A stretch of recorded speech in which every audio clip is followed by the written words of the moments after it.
Madame, Messieurs, bonsoir et bienvenue à cette autre édition de Regard Social sur Equinox Télévision. C'est une maman désormais sans repère qui a toqué à la porte de Regard Social parce que son fils de 5 mois, qu'elle traîne depuis plusieurs semaines, est donc né avec une malformation congénitale dont elle ignore les causes. Le nourrisson a une bosse au niveau de sa hanche que sa mère ne supporte pas de voir. De quoi s'agit-il véritablement? La question est donc posée aux experts en seconde partie. Vous aurez les réponses justement à cette principale question au cours de cette édition de Regard Social. Madame, Monsieur, une fois encore, bonsoir et bienvenue.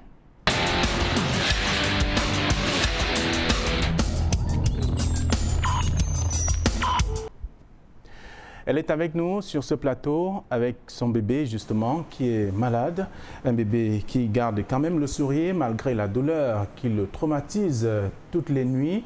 Mais ce soir, il garde encore son calme, il est avec nous. Bonsoir Aminatou. Bonsoir monsieur. Vous parlerez à haute voix puisqu'il faut qu'on vous entende.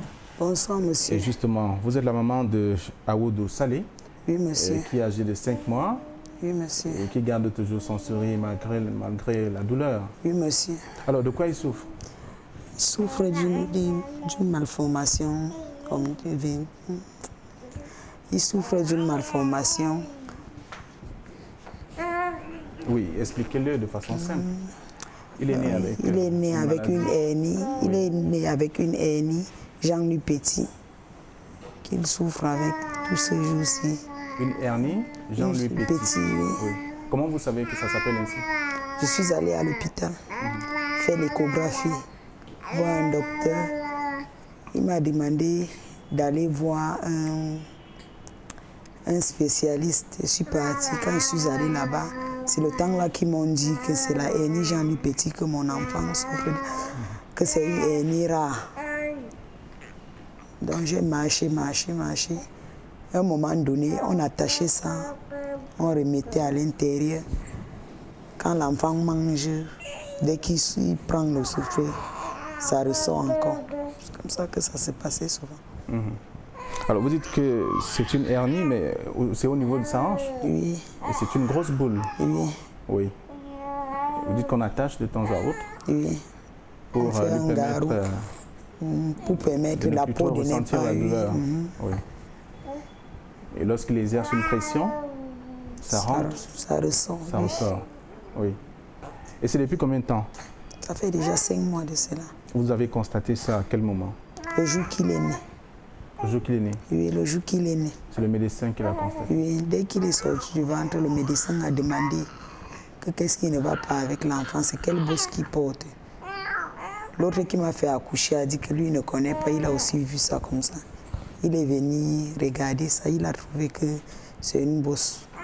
Donc pendant le temps, il nous a gardés à l'hôpital. Il a dit que le temps qu'il nous gardait là, c'est pour qu'on aille faire l'échographie. On ne doit pas rentrer avec cet enfant, avec cette bosse comme ça à la maison.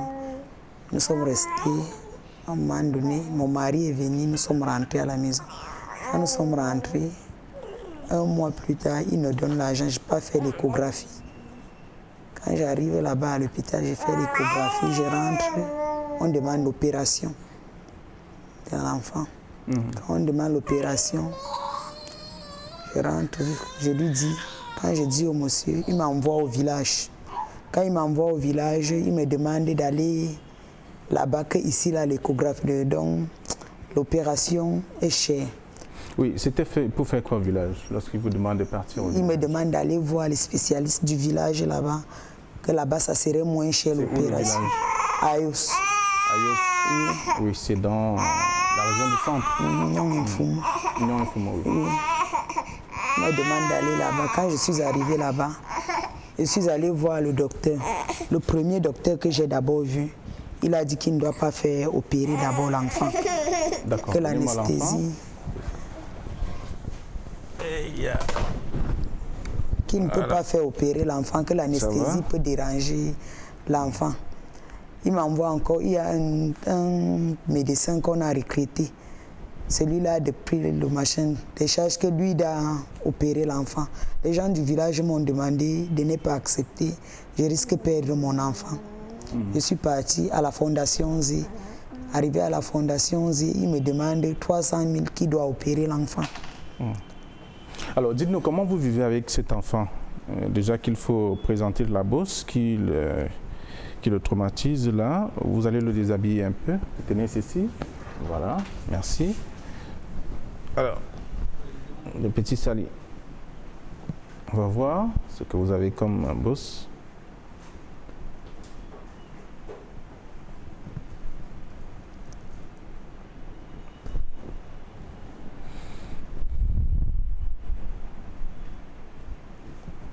Voilà. Voilà. Et c'est fait. C'est dans cette bosse qui dérange l'enfant.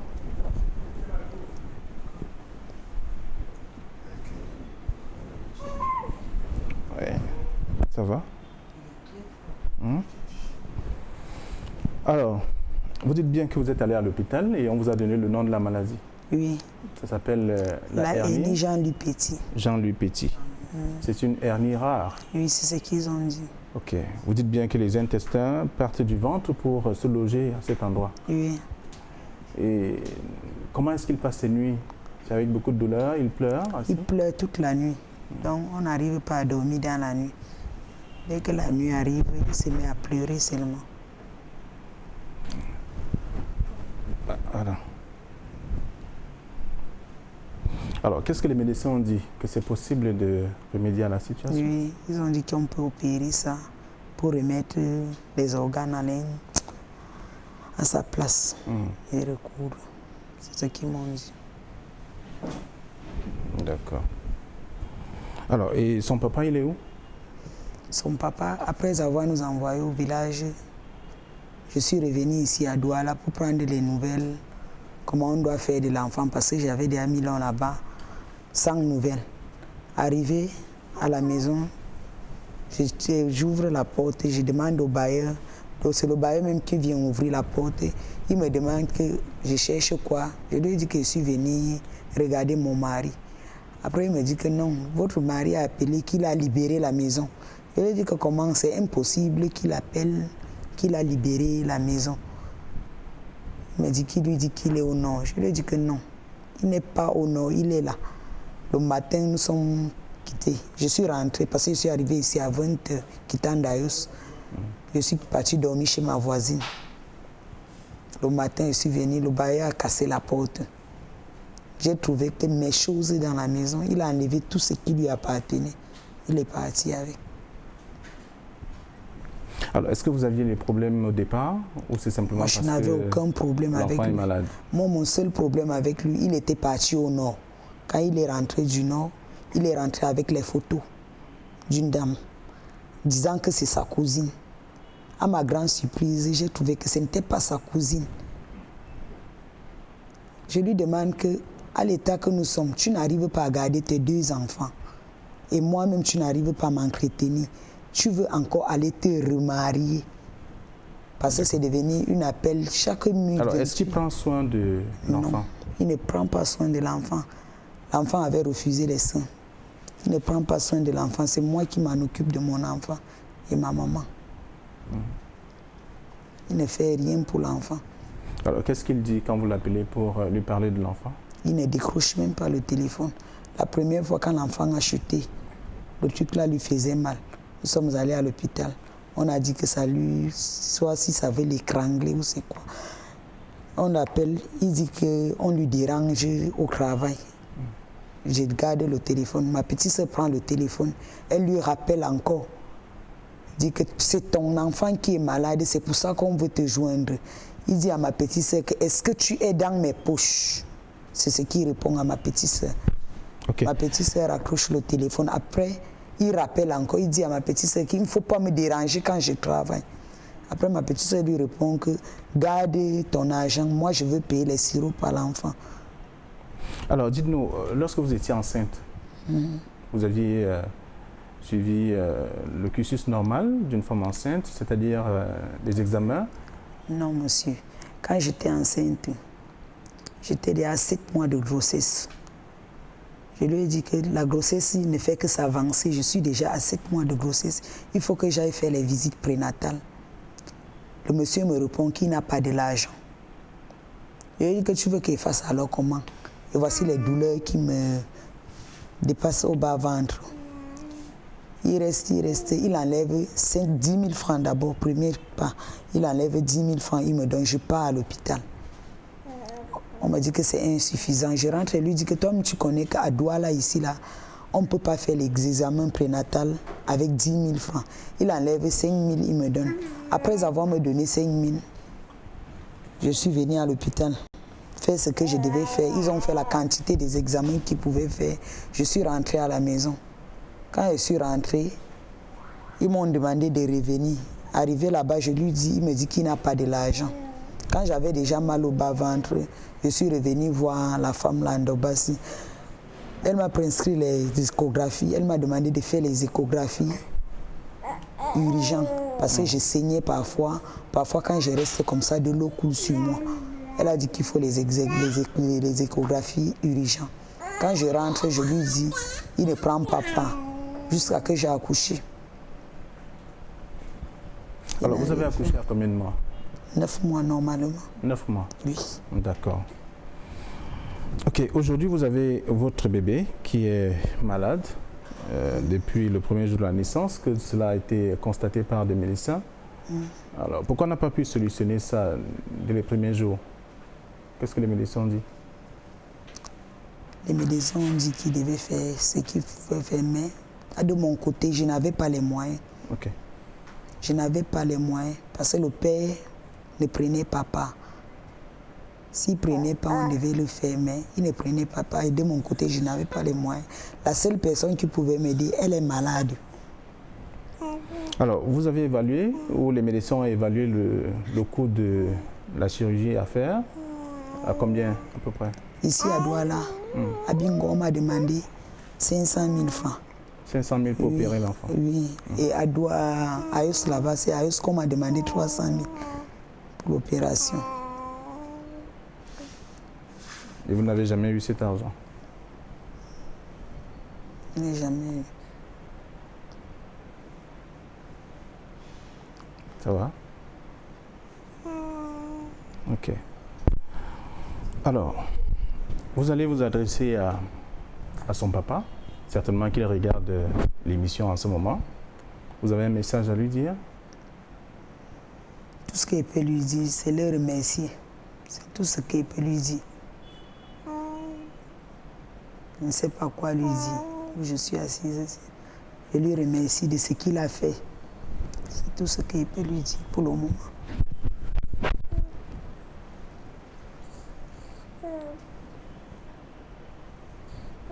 Alors, vous êtes parti d'Ayos pour Douala, certainement pour venir parler de votre cas au grand public, aux téléspectateurs, hommes de bonne volonté de Regard Social qui vont sans doute vous accompagner.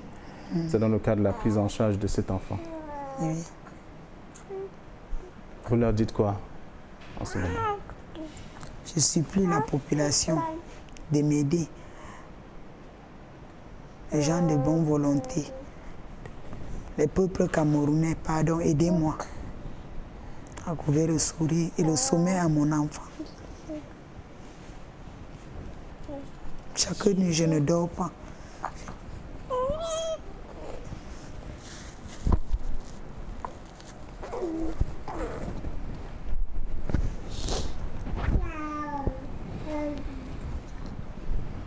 Très bien.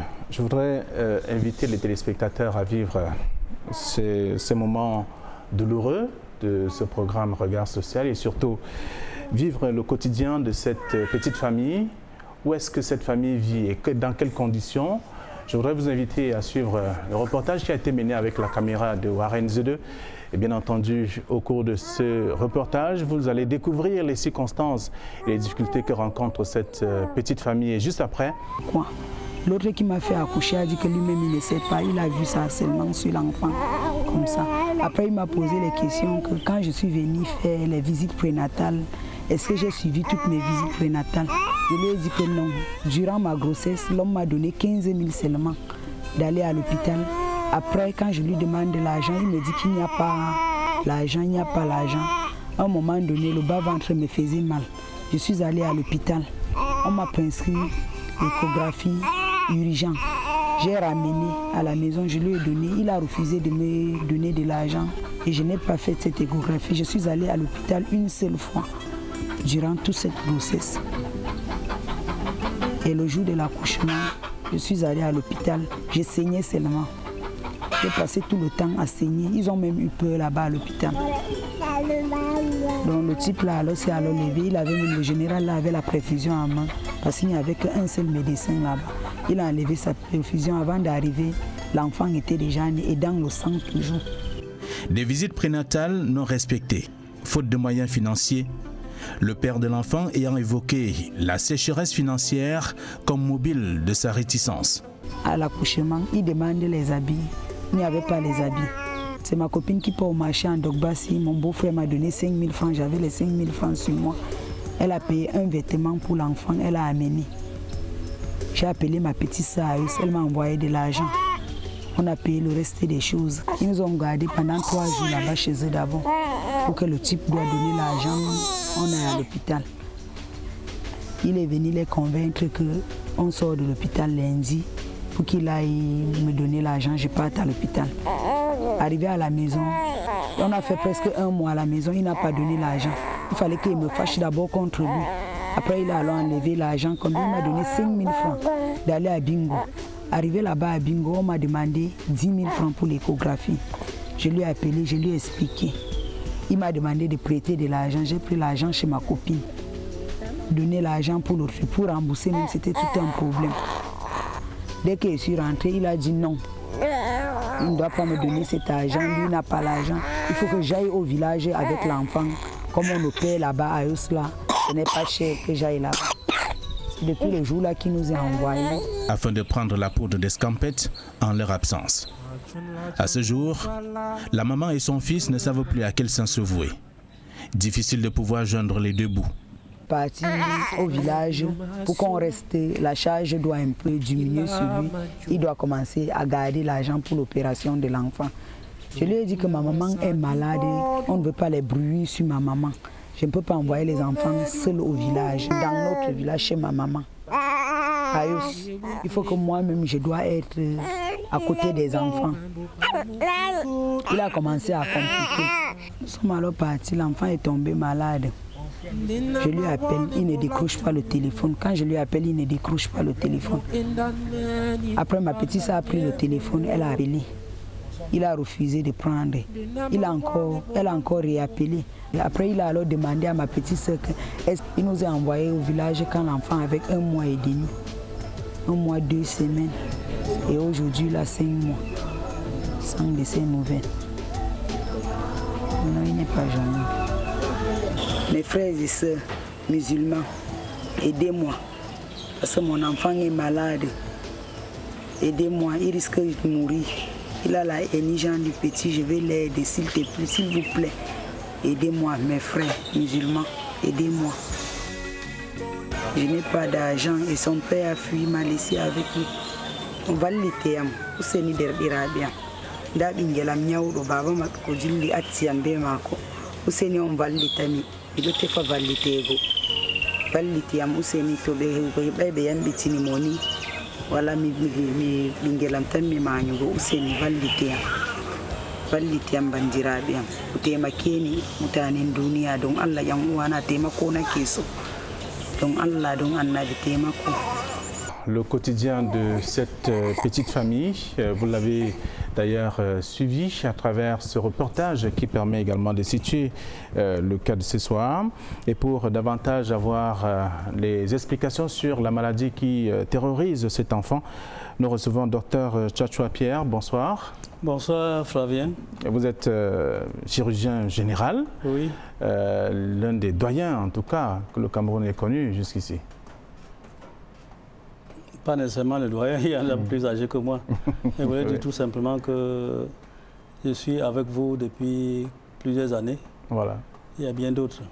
Et c'est de par votre expérience que vous êtes généralement invité, parce que vous avez une expérience avérée, pour avoir connu des multiples cas, pour la plupart présentés dans le cadre de l'émission Regard Social. Et vous êtes toujours venu, chaque fois qu'on vous a invité, expliquer au grand public de quoi il est véritablement question. Et ce soir encore, nous allons découvrir beaucoup de choses avec vous. Merci, mais il ne faut pas me jeter tant de fleurs, après tout. Ce n'est que la réalité de toute façon. Ce que je dirais tout simplement, c'est que ce cas-ci est un cas assez rarissime. Et le diagnostic qu'on est en train d'avancer, bien sûr, il faut penser à tout. Surtout que la hernie, dans cette position, est très rare. Parce que la plupart du temps, c'est les muscles de la paroi antérieure de l'abdomen qui subissent des défaillances lors de la naissance. C'est pour ça qu'on a des enfants qui ont les hernies ombilicales. Il y en a qui ont les hernies inguinales. Il y en a qui ont les hernies inguino-scrotales, c'est-à-dire qui descendent dans la bourse. Mais ce cas-ci, si c'est même une hernie, il faut faire très attention. Parce que l'anatomie nous montre que ce qui est à ce niveau peut ne pas être seulement une hernie. Parce que la structure semble être rétro-péritoniale. C'est-à-dire derrière le péritoine qui enveloppe la cavité abdominale par derrière.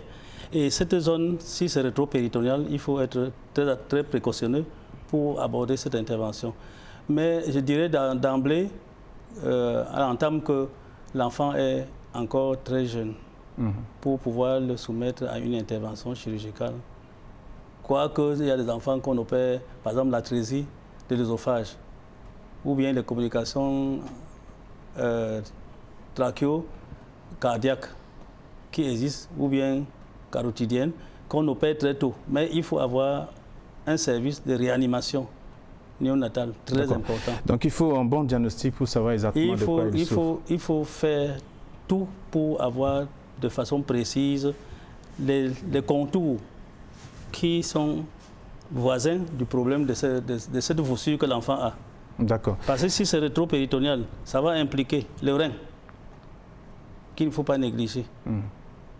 Et alors, il faut faire l'examen, le scanner pour voir la position de tous les organes que l'enfant a dans le ventre.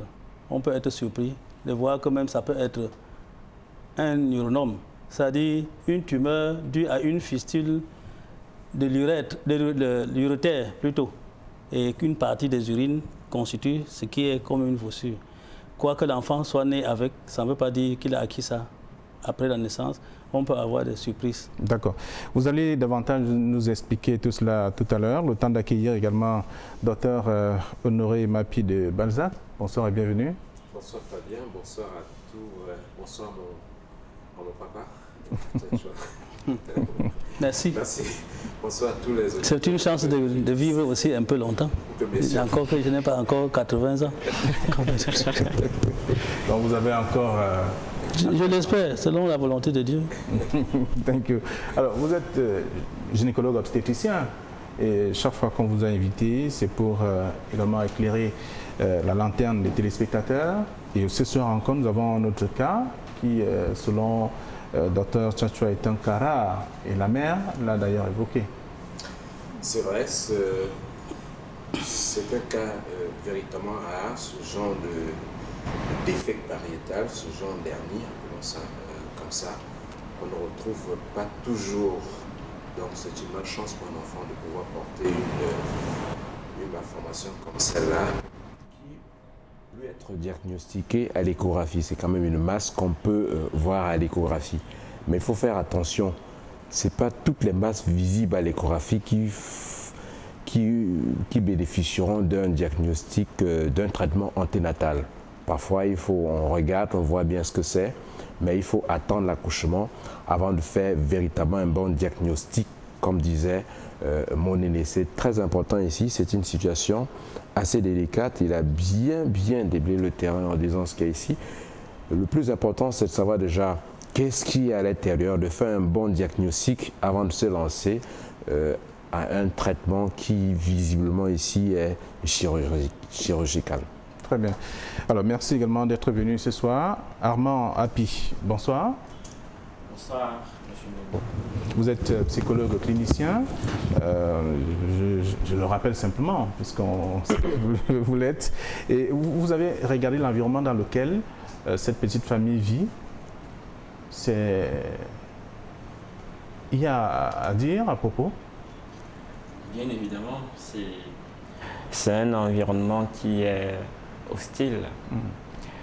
Hostile si on regarde le cadre physique, l'environnement physique, et hostile si on regarde l'environnement social. Et il y a un élément super important que vous avez évoqué dans le reportage. Mon papa est absent, le père a disparu, il s'est volatilisé. Donc c'est son absence en fait qui rend son environnement social hostile.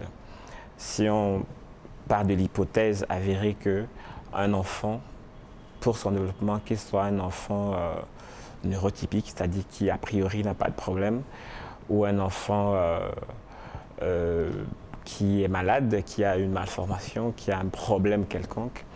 Donc si on part de l'hypothèse que chaque enfant a besoin d'avoir autour de lui ses deux parents pour évoluer de manière harmonieuse, on peut très bien comprendre que l'absence de son père et la qualité de l'interaction entre ce dernier et sa mère constitue un véritable danger pour son évolution, pour son adaptation psychologique.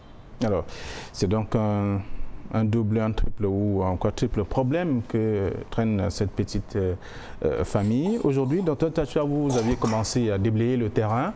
On peut déjà imaginer de quoi il est question, mais maintenant, pour aller davantage en profondeur et découvrir de quoi il est question, on devrait mener des examens. Alors, mais tout commence par sa vie de femme enceinte. Elle dit qu'elle n'a pas suivi des visites prénatales. Elle est allée à l'hôpital une seule fois. Faute de moyens, elle est revenue, restée à la maison et on a suivi également le récit qui a empêché à ce qu'elle poursuive donc ces visites. Le mari qui n'était pas coopérant, pourtant c'est lui l'auteur de la grossesse. Au jour d'aujourd'hui, effectivement, on ne devait plus entendre ce genre de problème. Qu'une femme porte une grossesse et elle n'est pas suivie, elle ne va pas voir le médecin pour voir l'évolution de sa grossesse, prévenir les complications lors de l'accouchement et même aussi prendre connaissance de l'état de l'enfant in utero. C'est-à-dire pendant que l'enfant est dans l'utérus, il y a des examens qu'on peut faire. Les Blancs sont allés plus loin jusqu'à prélever même les liquides amniotiques pour analyser, pour voir s'il n'y a pas de chromosomes anormaux chez l'enfant. Bien sûr qu'on ne va pas faire l'euthanasie pour sortir, mais on prévoit, afin de pouvoir faire face au problème, quand l'enfant va soit être en train de sortir de la filière génitale, soit à partir du moment où il va commencer à vivre pour savoir ce qui peut courir comme danger. Donc normalement, ça ne devait plus se produire dans notre pays en cette période, parce que la médecine a quand même beaucoup évolué. Le nombre de médecins a beaucoup augmenté. Et en général, je crois bien que l'État a bien fait beaucoup de choses. Les PMI qu'on a dans le pays, je crois que pour une consultation prénatale, on ne doit même pas payer la consultation prénatale. Je ne pense pas qu'on la paye. Parce que c'est fait. Alors, elle est encore pour la procréation, vous avez payé la croissance de la société. Ça passe par les accouchements. Je ne sais pas si c'est officiel, du moins c'est réel ce qu'elle dit. Parce que j'ai suivi à un moment donné, le ministre de la Santé disait même que les accouchements doivent être gratuits. Les accouchements normaux doivent être gratuits dans ce pays-ci. Si l'accouchement est gratuit, combien de fois pour la consultation prénatale qui ne demande pas un investissement particulier? Une femme qui est en état de grossesse, on doit la suivre pour savoir si elle n'est pas en train de développer un diabète, si elle n'a pas une insuffisance cardiaque qui peut compromettre même sa vie lors du travail, parce que l'accouchement c'est un vrai travail qui demande de l'énergie et bien d'autres choses, la recherche de la syphilis et toutes ces maladies qui peuvent aussi affecter l'enfant. Donc une femme ne devrait plus arriver à accoucher sans avoir été suivie. de façon régulière. Vous dites bien ce qui devrait être fait, mais aujourd'hui, on constate bien que les femmes continuent de connaître ce genre de problème. Je pense bien que, comme on dit, il y a les brebis galeuses.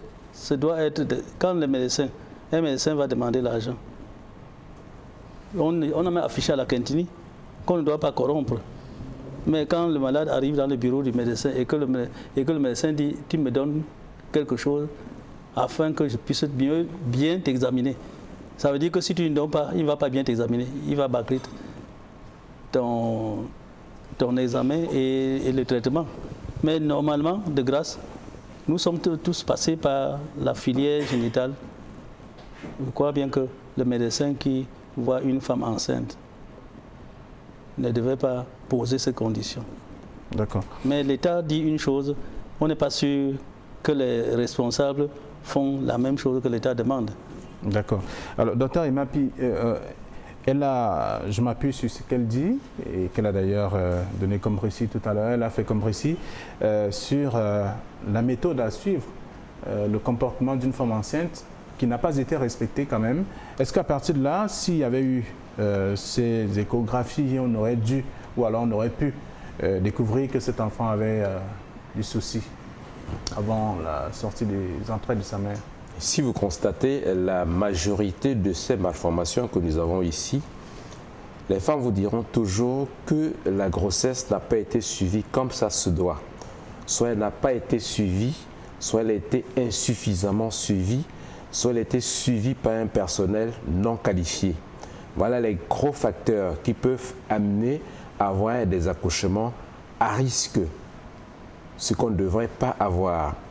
Lorsque la femme elle va suivre convenablement sa grossesse, cela implique un certain nombre de choses. Selon l'OMS, au moins 4 consultations au cours de sa grossesse, je dis bien au moins 4 consultations au cours de sa grossesse, et il y a des examens qu'il faut demander pour rechercher s'il y a des infections, pour rechercher s'il y a des anomalies, des infections qui peuvent avoir une influence sur le développement du fœtus ou de l'embryon ou de la mère.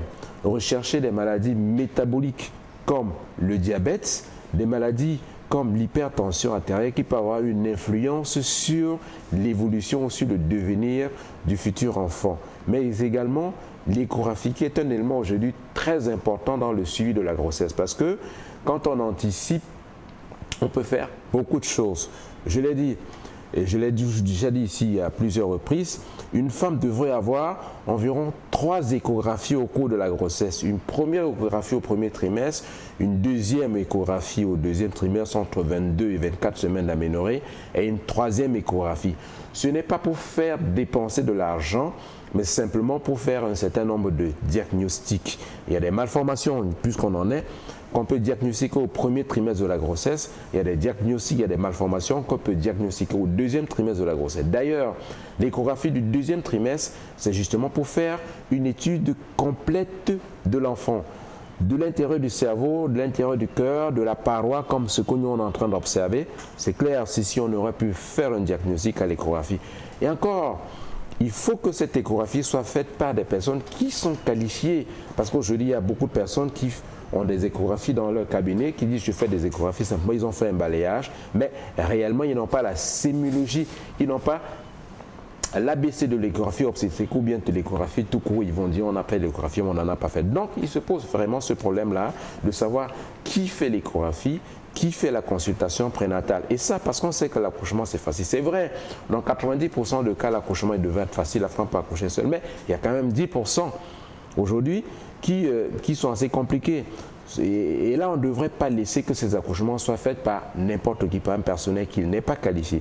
Et ça, c'est vrai que l'État est quand même en train de faire un certain nombre d'investissements là-dessus en matière de formation du personnel, sage-femme, maïticiens, infirmiers diplômés d'État, aides-soignants, médecins, gynécologues, ainsi de suite, pour qu'on en arrive pas à cette situation. Mais malheureusement, on se rend encore compte qu'il y a des femmes qui vont donner naissance, comme notre cas, à des enfants où on n'a pas suivi la grossesse. Quelle est la raison? Peut-être le problème financier. Le copanéliste disait tout à l'heure que c'est un problème d'argent. C'est vrai, même si on paye aujourd'hui, je pense que dans certains hôpitaux, il y a des frais qui sont quand même moindres. Et on ne peut pas forcément dire qu'il faut rendre gratuit les soins. Ce n'est pas possible parce qu'il ne faut pas animaliser les personnes. Même si la consultation du médecin est gratuite, il y a quand même des réactifs de laboratoire qu'il faut payer pour faire certains examens. Il y a des appareils d'échographie qu'il faut acheter. Donc il faut quand même une petite participation. Il y a un gros problème qui s'est posé ici, c'est qu'il y a peut-être une certaine harmonie dans le couple pour pouvoir gérer à bien les consultations de la Alors, patiente. il y a un autre... Oui. Il y a aussi un problème, parce que le Camerounais, il est, excusez-moi le mot, le Camerounais est trop peureux et amorphe. Parce qu'une femme comme celle-ci, et aussi le niveau, je crois, éducationnel. Il y a les services sociaux qui devaient gérer certaines situations comme celle-ci. Cette dame serait passée par le service social pour se plaindre. D'abord, que son mari l'a abandonnée. Deuxièmement, qu'elle porte une grossesse, mais elle n'a pas la possibilité de subvenir aux obligations nécessaires pour arriver à accoucher de façon normale. Nous avons souvent soulevé le problème, la place du service social dans la prise en charge des Camerounais. C'est toujours un problème qui revient et qui reviendra toujours. D'accord. Alors, docteur Mapi, je reviens à vous. Elle a évoqué un autre pan. Elle accouche et quelques minutes avant l'accouchement, elle a passé le temps à saigner. Est-ce possible? Sauf s'il y a anomalie quelque part. Cela dépend. Je l'ai dit, si on a bien fait la consultation prénatale, on prévoit qu'on peut avoir saignement. Peut-être que le placenta... Parce qu'elle dit quand même que quelques temps avant, elle a eu mal au niveau de son bas-ventre. Et c'est ça qui a sans doute créé l'écoulement de sang. Non, il faut se dire une chose. Qui dit accouchement dit sang. Très généralement, les femmes, les patients vont exagérer. On va lui demander quelle quantité de sang vous avez vomi par exemple. On vous dira, moi j'ai vomi 5 litres. En fait, c'est pas 5 litres, c'est peut-être 500 cc parce que quand on voit, on a très peur du sang. Non.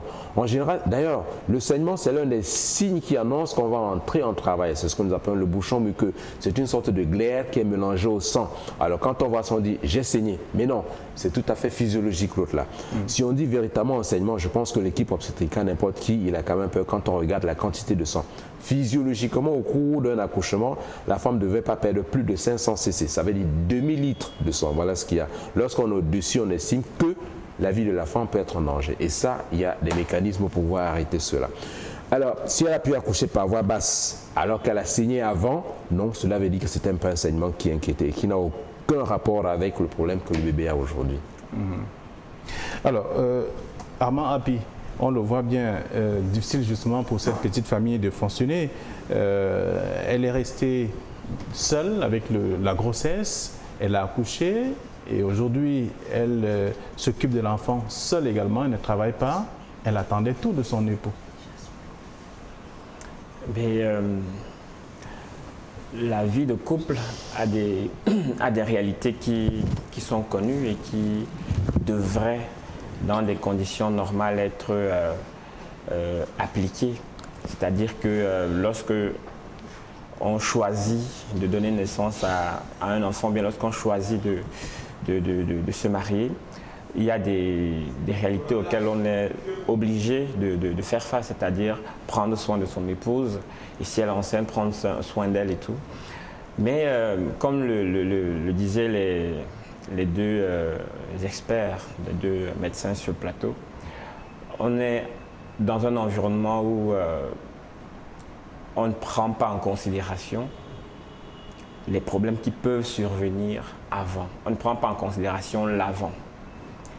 C'est-à-dire, on est souvent obligé d'être face aux faits avant de se rendre compte qu'il y a des choses qu'on aurait pu faire ou bien qu'on aurait dû faire. Ça s'appelle la prévention. Et moi, ce que j'ai appris, c'est que l'un des moyens les plus efficaces pour soigner un problème de santé, c'est d'éviter de le contracter. Ça veut dire que, en termes de comportement de santé, il y a des comportements qui sont favorables, qui sont adaptés. Il y a des comportements qui exposent l'individu à des problèmes qui peuvent être plus ou moins graves. Et ce que moi j'ai remarqué dans la population camerounaise, c'est quelque chose qui est dit de manière banale, mais qui, sans le vouloir, s'installe et gouverne notre façon de faire. C'est le « on va faire comment ». on va faire comment? Ou bien Dieu au contrôle. C'est-à-dire que, de toutes les façons, ce qui m'arrive ne dépend pas de moi. Ce qui m'arrive, de bien ou de mal, ne dépend pas de moi, ça dépend de Dieu. Donc Dieu au contrôle. Ça fait que on attribue généralement la cause de ce qui nous arrive à des facteurs externes. Ça s'appelle le lieu de contrôle externe. Et étant dans cette manière de fonctionner, dans cette manière de voir les choses, on n'anticipe sur rien. On ne prend des dispositions pour rien. Donc, il y a des gens qui vont souvent vous dire, est-ce que tous les enfants, par exemple, ou bien est-ce que toutes les femmes qui ne font pas des consultations ont forcément des problèmes à la fin? Bon, Dieu va nous contrôler, Dieu va nous aider, etc. Ça fait qu'on se retrouve à un niveau où, après, on commence à se plaindre, à pleurer et tout, mais c'est parfois tard, en fait. Donc, moi, ce que je veux relever, c'est pour appuyer ce que disaient mes deux co-panélistes tout à l'heure, c'est on devrait apprendre à anticiper en adoptant des comportements qui nous protègent, des comportements qui nous aident à nous éloigner des situations difficiles. Parce que le père qui sait que sa femme est enceinte, mais qui ne fait absolument rien pour suivre la grossesse, ça peut nous amener à nous interroger sur la grossesse précédente, c'est-à-dire le grand frère du petit garçon. Qu'est-ce qui s'est passé? Est-ce qu'elle était dans la même logique? Est-ce que entre-temps, la situation a changé? Est-ce que la manière de communiquer a changé? Donc on peut s'interroger là-dessus et voir. Elle est avec nous, en fait, on peut profiter de l'occasion. Est-ce que c'est dans les mêmes conditions que vous avez accouché le garçon, le premier enfant? Non. Tout était réuni? C'était normal. Oui. J'ai accouché mon garçon à l'hôpital dispensaire des Nouvelles. J'ai tout fait. J'ai fait mes examens, j'ai fait 3 échographies. La deuxième, c'était aussi la même chose. C'est le troisième qui a amené les problèmes. C'est toujours avec le même papa? C'est toujours le même papa. Et pourquoi il refuse finalement de prendre celui-ci en charge? Parce qu'il est malade? Je ne connais pas. Et c'est le temps qu'il est sorti avec la maladie, c'est qu'il est parti comme ça. Je ne connais pas pourquoi il a fait ça. D'accord, vous comprenez bien que ce ne sont pas les mêmes circonstances. Et vous allez m'excuser, il y a la parole que le père ici a parlé pour l'affaire sociale. J'ai pris l'engagement d'aller à l'affaire sociale. On m'a découragé. Qu'est-ce qu'on m'a dit? On m'a dit que si je pars, je n'ai rien. On va aller me tourner là-bas. C'est pour ça que je ne suis pas allée. Je n'ai pas d'argent, je n'ai rien. On ne va pas s'occuper de moi là-bas. C'est pour ça que je ne suis pas allée. C'est pour ça que je ne suis pas allée. Ben, ça, c'est ce que les gens ont dit au quartier. Malheureusement, c'est comme ça la société. On écoute beaucoup plus ce qu'on dit à l'extérieur qu'à l'intérieur. Non, je pense que c'était quand même important de prendre votre courage et d'y aller. Je ne pense pas que c'est forcément des gens qui ont l'argent qu'on reçoit là-bas. Le service social, justement, là, pour ceux qui n'ont pas d'argent. Pour ceux qui n'ont pas d'argent, oui. Donc, on ne demande pas l'argent là-bas. D'accord. Amarampi, on va poursuivre avec ces précisions, parce qu'elle dit que ce ne sont pas dans les mêmes circonstances que les 2 premiers enfants sont nés. Il y avait encore tout ce qu'il faut. Oui, donc ça laisse comprendre que à un moment, il n'y avait plus d'harmonie dans le couple, et ça peut nous aider à comprendre pourquoi est-ce que le papa s'est désisté. Je ne suis pas en train de vouloir dire qu'il a bien fait de désister, non, c'est juste pour comprendre. Mais ce que je veux dire, c'est qu'on a l'obligation, lorsque on est dans une relation comme celle-ci, lorsque on attend un enfant, de mettre les moyens qu'il faut, de se sacrifier, en fait, c'est un sacrifice pour pouvoir accompagner le processus à bon port. Voilà, peu importe ce qu'on peut avoir comme querelle avec notre épouse, on sait que sa stabilité émotionnelle est un facteur important pour que la grossesse se déroule dans les meilleures conditions, Donc on ne devrait pas mélanger les choses. Voilà, donc maintenant cette situation familiale va générer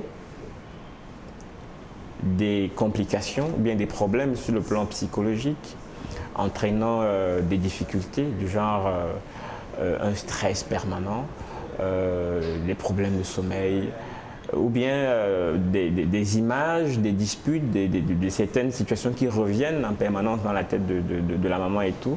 Et cette situation ne rend pas service à la maman qui est en contact direct avec le bébé parce que une maman stressée, une femme enceinte stressée, le bébé le ressent. Et cela peut avoir un impact aussi sur lui.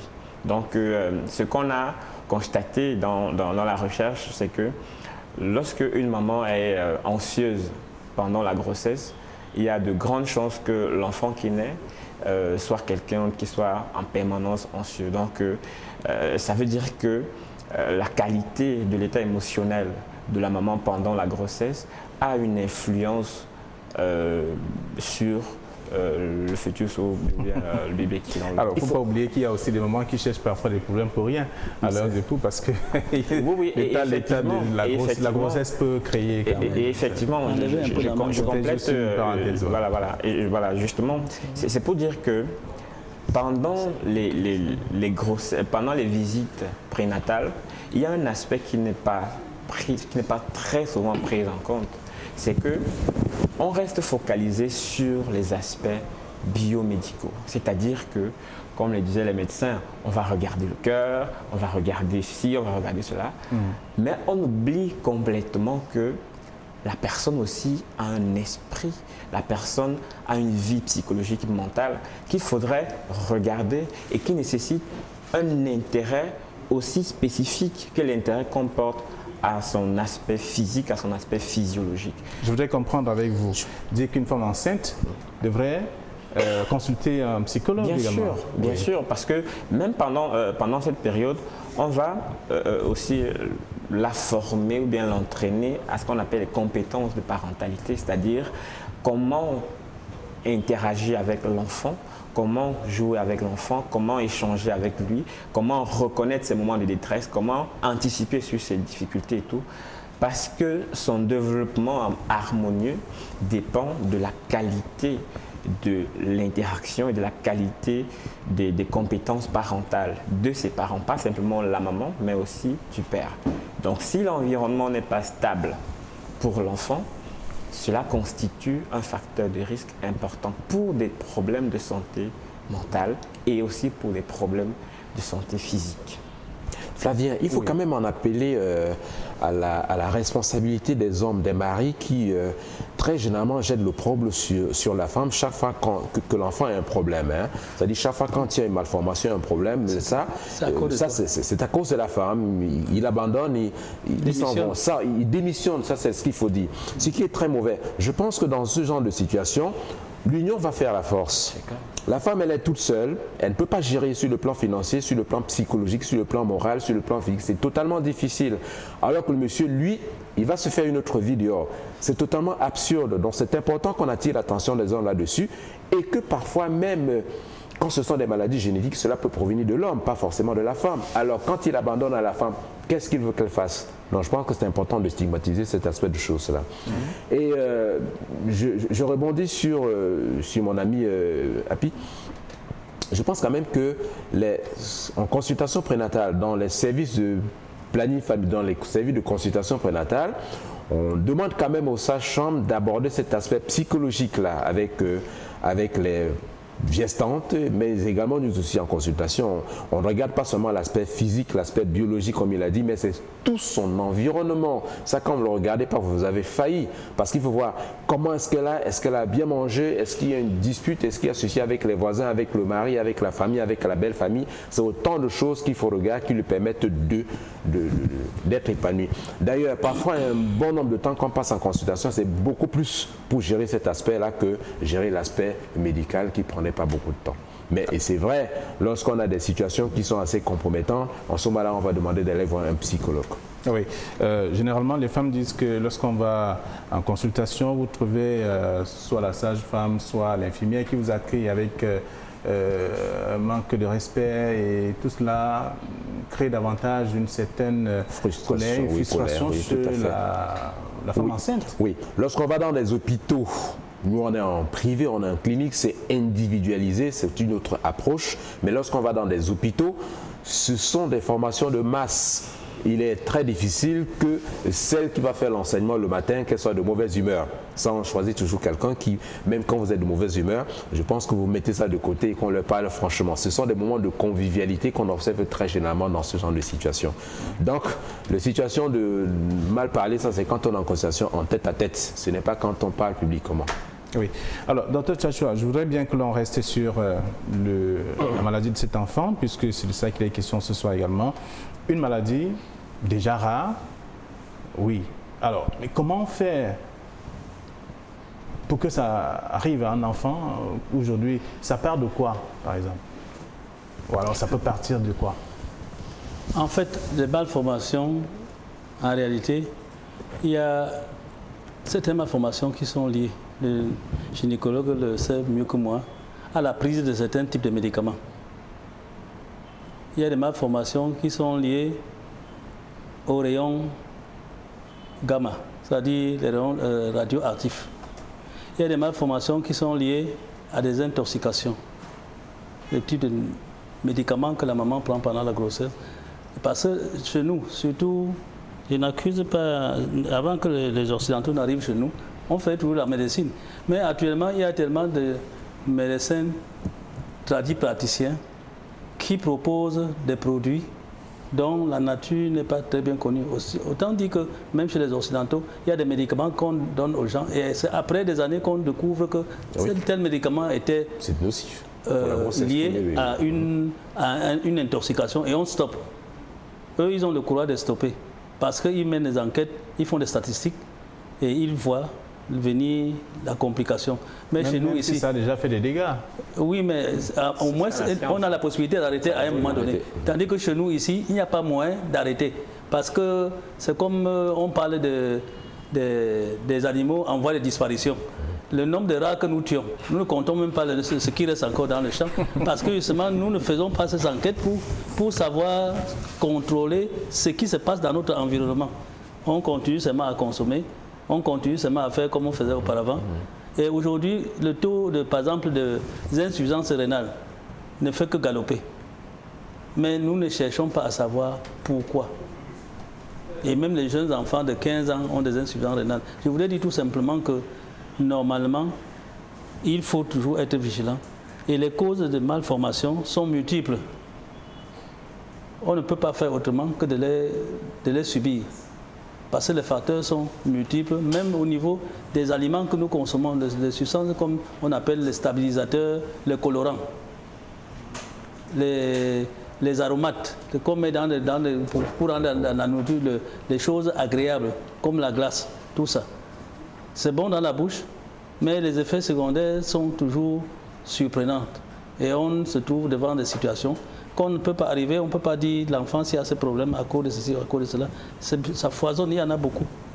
Je ne sais pas si mon confrère, le gynécologue, il peut ajouter, il y a des médicaments qu'on donne même aux femmes pour provoquer l'ovulation, qui sont responsables des malformations.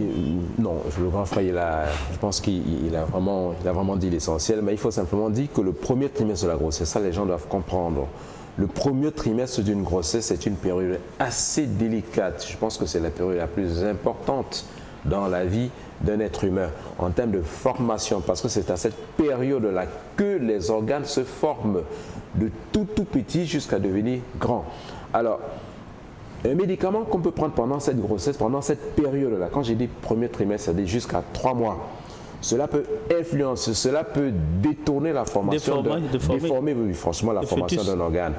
Un rayon, une radiographie qu'on a faite, des médicaments qu'on a pris. Quand j'ai dit médicaments, ce ne sont forcément pas ceux qu'on a prescrits en pharmacie, même ceux que nous prenons en automédication de façon traditionnelle, ça il faut le savoir, que c'est des choses qui peuvent entraîner des malformations. Ici, c'est certainement un défect pariétal, c'est-à-dire qu'il y a une ouverture au niveau des muscles, du fascias et de tout ce qui fait que les organes intra-abdominaux sont ressortis. Mais pourquoi est-ce que c'est comme ça? Pourquoi est-ce qu'il y a ce défect chez cet enfant qui n'a pas eu? Très probablement, il y a eu quelque chose qui a été fait pendant cette période qu'on appelle l'embryogenèse, que je le dis encore, elle est très très délicate. Donc on doit faire très attention aux médicaments qu'on doit prendre pendant cette période-là. J'ai dit ceci pas seulement aux médecins, pas seulement à tout le monde, mais également aux praticiens qui vont tout donner. Ce qu'on oublie très généralement, nos grands-mères, nos mères, nos praticiens, ils oublient qu'on peut donner un médicament à moi, à Dr Tchatcho, à mon ami, et puis à vous, il n'y a pas de problème. Mais la femme enceinte, c'est 2 personnes. Il faut tenir compte de la deuxième personne qui se trouve dans son sein et qui est assez particulière, assez fragile, qui est très fragile. Il faut tenir compte de cette deuxième personne-là quand on donne des médicaments pendant la grossesse. Alors, maintenant que vous avez évoqué ces paramètres, maintenant, il y a aussi ce volet, lorsque la femme, je veux dire l'enfant naît, on découvre à l'instant qu'il y a un problème. Est-ce qu'on ne peut pas le résoudre à l'instant? Comme par exemple le cas de ce... L'avantage de faire un diagnostic anténatal, c'est-à-dire de faire une échographie comme dans ce cas et de dire qu'il y a un problème, c'est de préparer psychologiquement la famille. Il a dit tout à l'heure, il a dit attention, il y a un problème, il va falloir qu'on en prenne, il faut qu'on prenne charge. Lorsqu'on le découvre comme ça, c'est un choc. La naissance, c'est un mouvement de joie. Mais lorsqu'on donne naissance à un bébé qui a un problème, c'est un traumatisme toujours en salle d'accouchement. Ça, c'est toujours un gros problème. Même si elle a un sourire au fond d'elle, se demande, mais comment sera mon bébé? Est-ce que je m'en sortis? Est-ce que cette histoire-là, je vais pouvoir marcher hautement, à la tête haute? Parce que les mamans, elles sont toujours très fières de présenter leurs enfants, de dire que j'ai accouché un très beau enfant. On veut toujours qu'on dise que l'enfant est beau. C'est vrai, ils sont toujours tous beaux. Mais quand il y a un problème, c'est difficile de lui dire. Donc, lorsqu'on a fait le diagnostic en anténatal, cela permet d'anticiper. Elle savait déjà que quelque chose va être fait. Que l'enfant qui va naître, ce ne sera pas un enfant comme les 2 premiers que j'ai accouchés. Il y aura un problème. Mais on lui donne des issues. Quelles sont les possibilités qu'on a après qu'on ait accouché l'enfant? Mais dit qu'on prendra en charge directement en salle d'accouchement, non, ce n'est pas possible. Dans l'immense majorité des cas, il faut attendre pour pouvoir prendre en charge. Surtout quand il s'agit d'une situation comme celle-ci qui demande qu'on fasse véritablement un diagnostic. Dr Tchatcho l'a dit tout à l'heure, compte tenu de la position, il faut savoir qu'est-ce qu'il y a là-dedans. Est-ce que c'est le rein? Est-ce que c'est les intestins? Est-ce que c'est la graisse? Bon, bref, il faut faire un bon diagnostic déjà avant de le faire. Mais l'avantage d'avoir fait le diagnostic en anténatal, c'est que dès que l'enfant naît, on avait déjà anticipé en appelant les spécialistes en disant que, ok, attention, on va vous amener un enfant pour pouvoir faire une échographie, pour pouvoir faire un scanner, pour pouvoir faire tel examen, pour que vous pouvez l'examiner. Et là, au fur et à mesure, la maman, les parents, ils sont contents, ils savent que non, il y a une issue à notre situation. Mais ici, il naît avant qu'on est en train de bafouer, chercher qu'est-ce qu'on va faire. Là, c'est assez traumatisant quand même pour les parents. Alors, Armand Hapi, vous devez donc vous imposer si on ne vous sollicite pas pour aider les femmes enceintes. Mais... Ah oui, justement, à cette période-là que je n'interromps pas, ils sont très importants à ce moment-là. Quand on a anticipé, déjà on fait intervenir le psychologue pour pouvoir rassurer les parents. Mais on ne va pas s'imposer uniquement dans le cadre des femmes enceintes, même si le sujet qu'on traite aujourd'hui parle de la maternité, de la santé infantile, etc. Tout problème de santé a une composante plurifactorielle, c'est-à-dire qu'il y a plein de choses qui se combinent en termes de transactions, en termes d'échanges, etc., pour qu'on arrive à ce problème. Même le fait que je sois en train de parler maintenant, c'est le résultat d'une combinaison de plusieurs facteurs. Donc, ça veut dire que si on veut étudier un problème de santé, on doit le regarder avec toutes ses composantes. Et ces différentes composantes sont biologiques, psychologiques et socio-environnementales. Donc, l'enfant, la maman qui est gestante est dans un environnement social avec des croyances et des représentations des us et coutumes qui influencent sa façon de faire, son comportement au quotidien, et son alimentation influence elle et le bébé qui est dans son ventre. La maman vit avec des êtres humains, avec des gens. Donc, dans un environnement social, il y a de l'interaction, il y a des échanges. Elle vit dans un contexte économique. Donc, ça fait que tous ces éléments se mélangent, tous ces éléments s'influencent mutuellement. Donc, on devrait migrer progressivement vers un système de santé qui intègre et qu'on prenne en compte ces différents facteurs. C'est-à-dire qu'on ne reste pas focalisé sur le médecin, sur les aspects biomédicaux autant que moi, parce que l'individu, l'être humain, c'est le biologique, l'être humain c'est le psychologique, l'être humain c'est le social. Donc, vous vous sentez parfois négligé dans la société? C'est un fait. Ouais, je vais vous dire. Ignorance. Je vais vous dire quelque chose. J'ai reçu un monsieur en consultation. Si vous me permettez, je présente sa situation en 2 minutes. C'est quelqu'un qui, lorsqu'il arrive, me dit je n'ai plus confiance en moi du tout. Je ne parviens plus à me concentrer, je ne parviens plus à travailler, je ne parviens plus à rien faire. Quand je suis face à telle situation, je perds mes moyens. Et c'est quelqu'un qui ne prenait plus soin de lui, qui ne regardait plus ses entreprises, qui ne prenait plus soin de ses enfants, en fait, qui avait tout laissé. Mais lorsque, par hasard, quelqu'un lui a donné le numéro du psychologue, et heureusement c'était moi, avant ça, il avait déjà cherché chez ses amis médecins, etc., s'ils ont le contact d'un psychologue. Mais par hasard, non, ils n'avaient pas. Par hasard, il y a une connaissance qui en avait.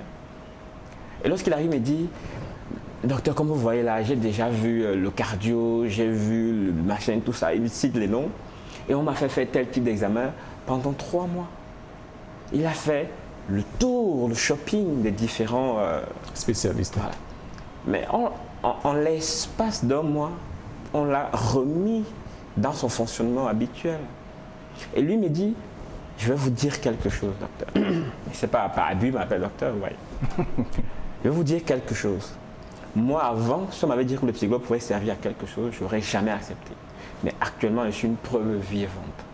Ça veut dire qu'on a plein de personnes qui ont des difficultés, qui ont des problèmes, même ceux qui ont des problèmes médicaux, hein, ça veut dire que les traitements médicamenteux peuvent résoudre le problème. Voilà. Mais il ne faut pas négliger l'aspect psychologique parce que les traitements complémentaires qui aident à stabiliser l'individu sur divers aspects de son fonctionnement.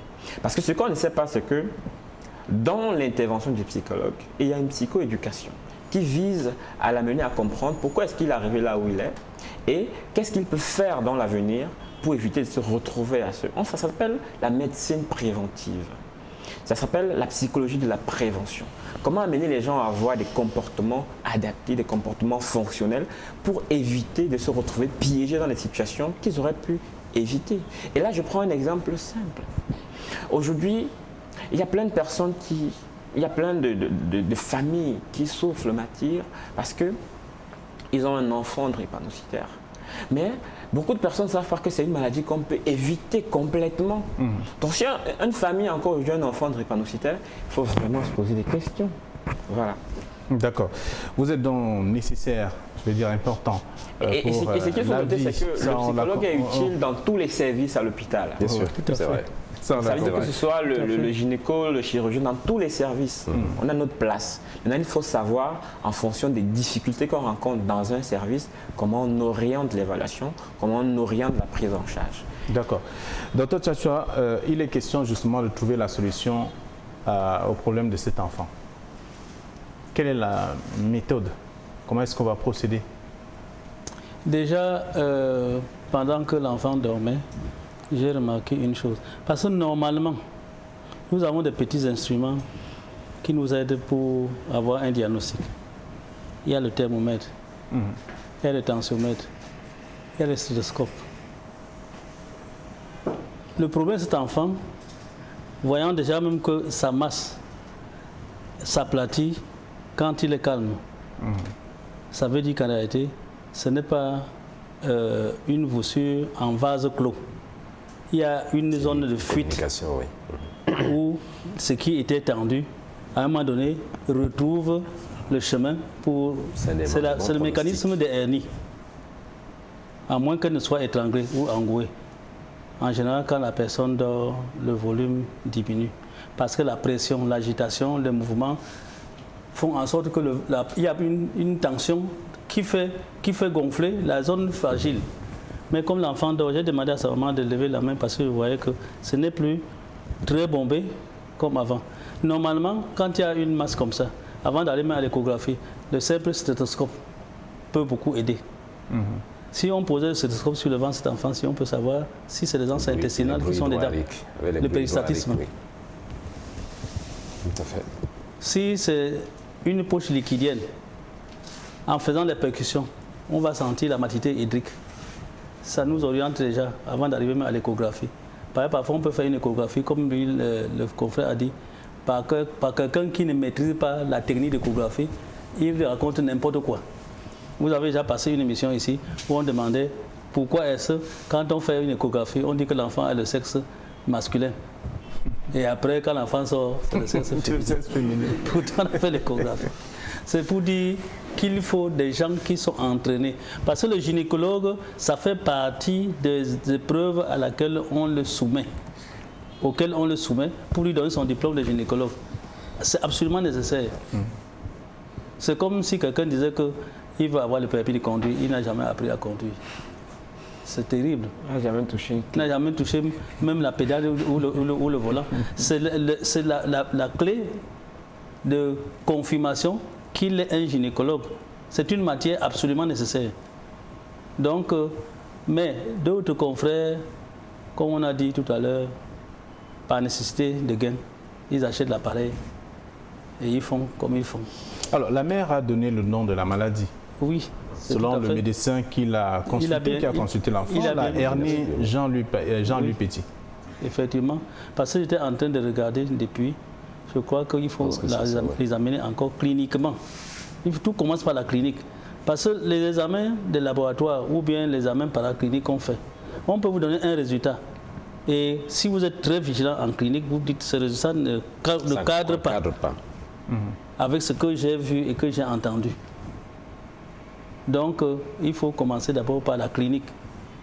Elle a parlé de l'histoire de l'enfant, ça nous aide, ce qu'on appelle l'anamnèse. Ensuite, on passe à l'examen clinique d'abord, avant de compléter par l'échographie, le scanner, la résonance magnétique. Parfois, ces examens-là, d'autres ne sont même plus nécessaires. Parce qu'en fait, aujourd'hui, les confrères qui sont de l'autre côté, ils vont dire que je suis en train de raconter des choses pour les dénigrer. Comment quelqu'un qui a une infection pulmonaire, qu'on a confirmé par simple radiographie de thorax. Maintenant, pour faire le contrôle de l'évolution de la maladie, on fait le scanner pulmonaire. Je ne comprends pas. Ouais. Qu'est-ce qu'on devrait faire?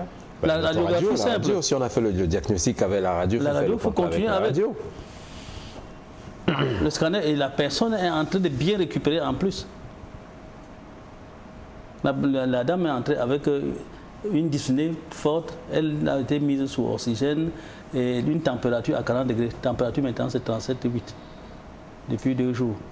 Elle respire bien. Elle a repris conscience parce que le jour où je suis allé aussi la voir, c'est la femme à un frère. Elle ne me reconnaissait plus. Quand je suis venu avant-hier, on a causé. Elle a même ri, elle était en train de manger sa papaye. Elle ne se pouvait même pas prendre la papaye si on le mettait même ça dans la bouche. Maintenant, pour pouvoir vérifier l'évolution, il faut faire le scanner. Pourquoi?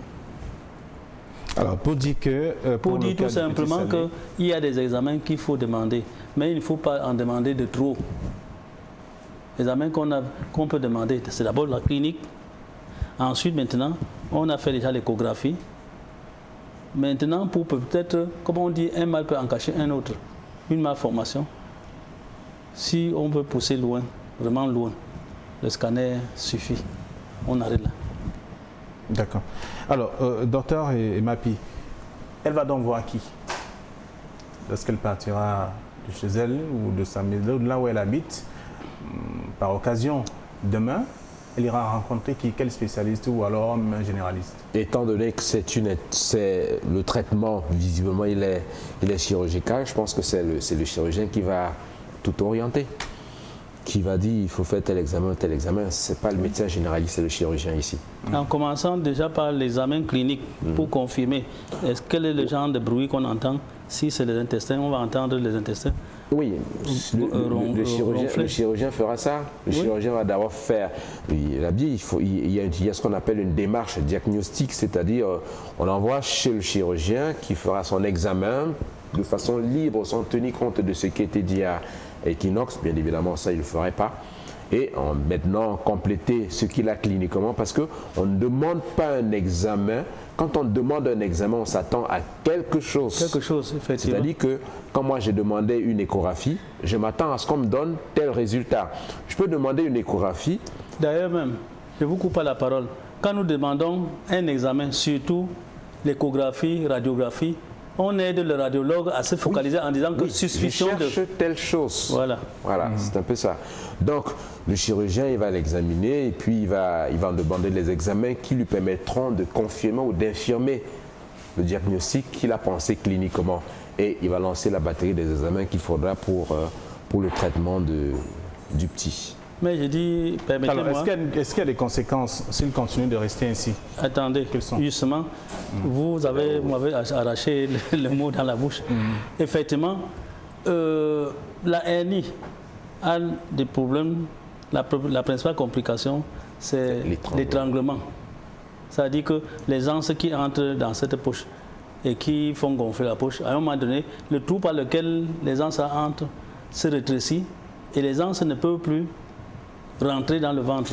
Là, alors, ça devient une urgence. Il faut opérer pour aller vite, afin d'éviter que les intestins coincés ne pourrissent. Mais on peut, en attendant, mettre un bandage pour que cette masse... Parce que cette masse, quand elle rentre dans le ventre, elle trouve sa place. Alors, ça peut se faire après combien de temps? Aujourd'hui, il est âgé de 5 mois, simplement. L'opération, chez les petits enfants comme ça, l'anesthésie est un peu délicate. Il faut trouver un anesthésiste qui sait endormir les petits enfants.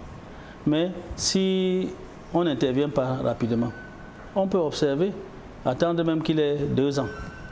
Et trouver le moyen, oui. Et entre-temps, trouver le moyen de... Je dis, non, la vraie souffrance, ce n'est que lorsque ça entre dans la poche. S'il y avait possibilité, par exemple, un corset, s'il y avait des corsets pour les enfants, on pourrait lui mettre pour faire en sorte que quand ça veut sortir pour aller se faire le ballon, ça empêche et les intestins restent à l'intérieur. Il y a des enfants qui ont les hernies inguinales et il y a une ceinture qu'on vend et qu'on confectionne qui pousse les intestins à l'intérieur. Même au niveau de la hernie ombilicale, même chose. Il ne faut pas trop vite sauter sur un problème comme ça parce que l'enfant, son anesthésie est très très particulière. Il y a beaucoup de risques on appelle ça, qui désature. C'est-à-dire que le taux d'oxygène baisse vite pendant l'opération. Alors Armand, puis vous avez un rôle à jouer. Le temps que l'enfant atteint ses 2 ans, il faut encadrer sa mère, la préparer à toute éventualité. Effectivement, ce serait bénéfique pour elle, ce serait bénéfique aussi pour l'enfant qu'il y ait une forme de stabilité émotionnelle autour de lui pour que celui-ci puisse évoluer de manière harmonieuse. Et cela nécessite une évaluation complète du fonctionnement psychologique, de la détresse émotionnelle présente actuellement chez la maman et de la mise sur pied d'un protocole de soins qui soit adapté. Donc tout ne va pas rester sur le plan des conseils, mais d'un véritable diagnostic de problèmes de santé probables qui existeraient et d'un traitement spécifique. D'accord. Vous appelez Armand Happy, vous êtes psychologue clinicien. Je le rappelle justement pour que les téléspectateurs comprennent que vous êtes important pour la famille et ça permet de résoudre un certain nombre de problèmes. Et également, donc, docteur Happy, nous sortons de cette émission, je vais dire pour cette étape également. Vous êtes gynécologue obstétricien, vous avez apporté du vôtre également pour ce cas ce soir. On comprend bien qu'il y a des conseils à respecter ou des consignes à respecter lorsque une femme enceinte vient chez vous.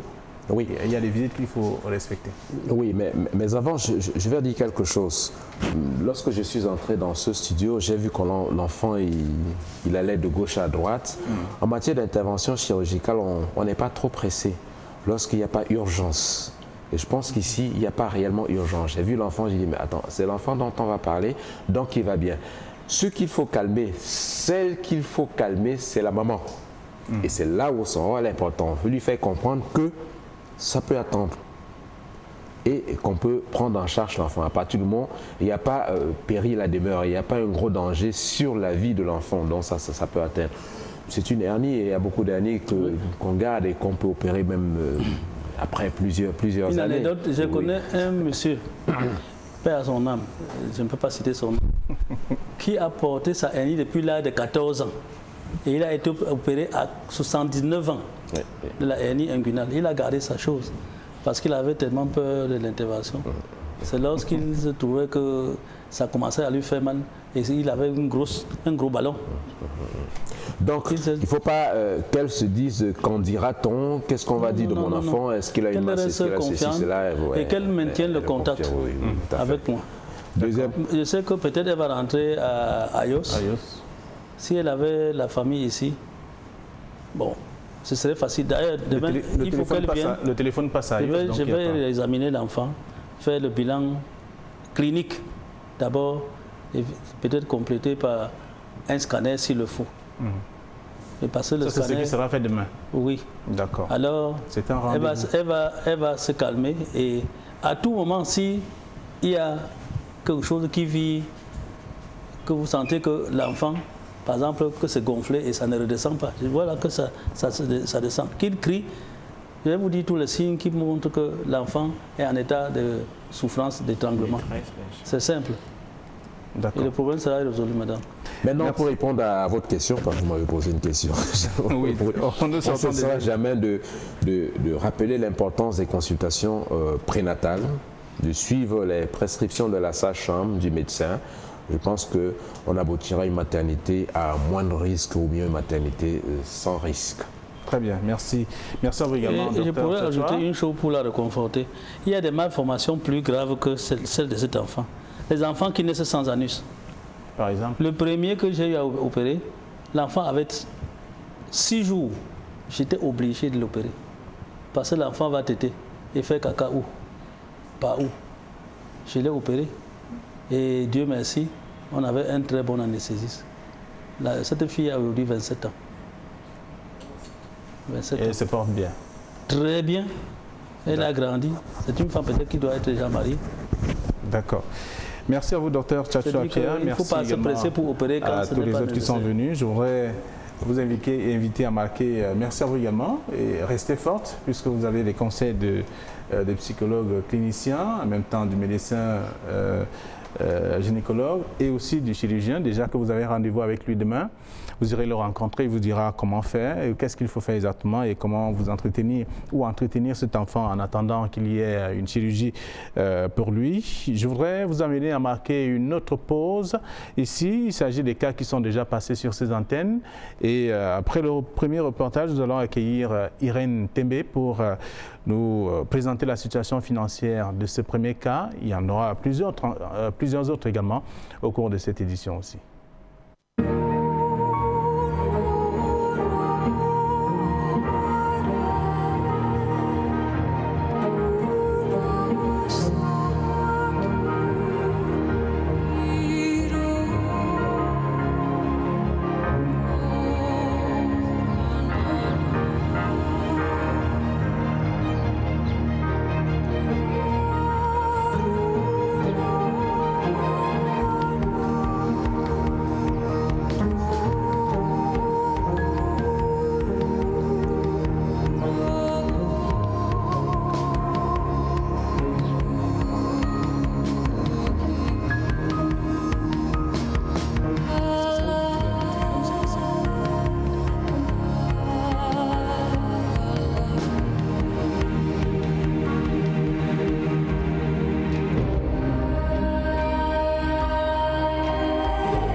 Ce bébé qui pleure est né le 1er octobre 2020 à l'hôpital adventiste de Buea.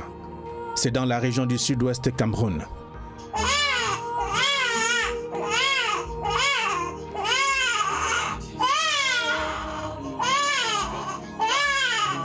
Issu d'une union de presque 2 adolescents, bébé Abanda, conçu à Ekona Town, un environnement perturbé par la crise anglophone, est ressorti du ventre de sa mère avec une malformation au niveau de ses membres inférieurs.